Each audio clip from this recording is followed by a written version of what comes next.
Social media पे कामरान के नित नए झूठ सुनने के बाद किरण अब ये बात ठान लेती है कि चाहे मेरा घर अब बचे या ना बचे, लेकिन कामरान मैं तुम्हारा असल चेहरा दुनिया को दिखा के रहूंगी। कामरान किरण की तरफ से बहुत ही बेफिक्र हो चुका है क्योंकि वो अच्छे तरीके से जानता है कि किरण के पास आखिरी सबूत भी वो मिटा चुका है, लेकिन वो ये नहीं जानता कि किरण के पास सबूत के तौर पे वीडियोस और एक यूएसबी मौजूद है। कामरान के इंटरव्यू के बाद शहर को लोगों की तरफ से बहुत ही क्रिटिसाइज किया जाता है। मनीषा शहर से कहती है कि वो भी सोशल मीडिया पे आए और सब लोगों के सामने अपना सच खोल कर रखे ताकि लोग सच और झूठ में फर्क कर सकें। इस केस के हवाले से बिनीश को एक बड़ा क्लू मिलता है कि तमाम मुलाजमीन के सिम जाली हैं, किसी के नाम पे भी रजिस्टर्ड नहीं है। कामरान अब बिल्कुल अकेला हो चुका है। रोहित ने भी उसका साथ देने से इनकार कर दिया है और किरण ने भी अब डिवोर्स का मुतालबा कर दिया है। कामरान सिर्फ इस केस को जीतने के लिए अपना हर रिश्ता और ताल्लुक खत्म करने पे तैयार हो चुका है, इसलिए अब वो ऐसे ऊंचे हथकंडे इस्तेमाल कर रहा है कि शहर को सोशल मीडिया पे मजीद बदनाम किया जा सके। कामरान एक न्यूज चैनल को इंटरव्यू देते हुए कहता है कि शहर ने ये सब कुछ रोहित के साथ मिलकर किया। किरण कहती है, देखो कामरान, अब मैं तुम्हारे साथ क्या करती हूँ। कामरान का बुरा वक्त शुरू हो जाता है। कोर्ट में एक के बाद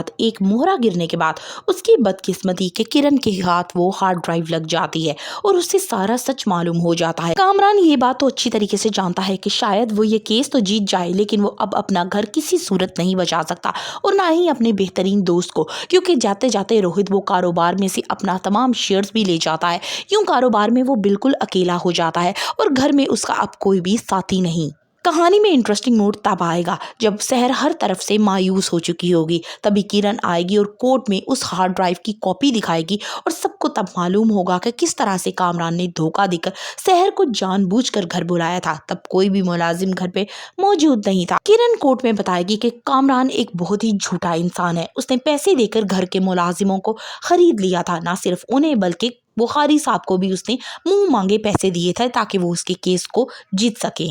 कामरान अपनी पूरी कोशिश कर रहा है कि किसी तरह से इंस्पेक्टर जुहेब जो है वो इस केस से दूर रहे, क्योंकि अगर उसने दोबारा से इन्वेस्टिगेशन शुरू की तो सारी बातें खुलकर सामने आ जाएंगी, वो जो छुपाना चाहता है। कामरान का वकील रोहित की इमेज को खराब करने की कोशिश कर रहा है ताकि ये साबित कर सके कि शहर और वो मिले हुए हैं और सिर्फ पैसे की खातिर कामरान को फंसाया जा रहा है।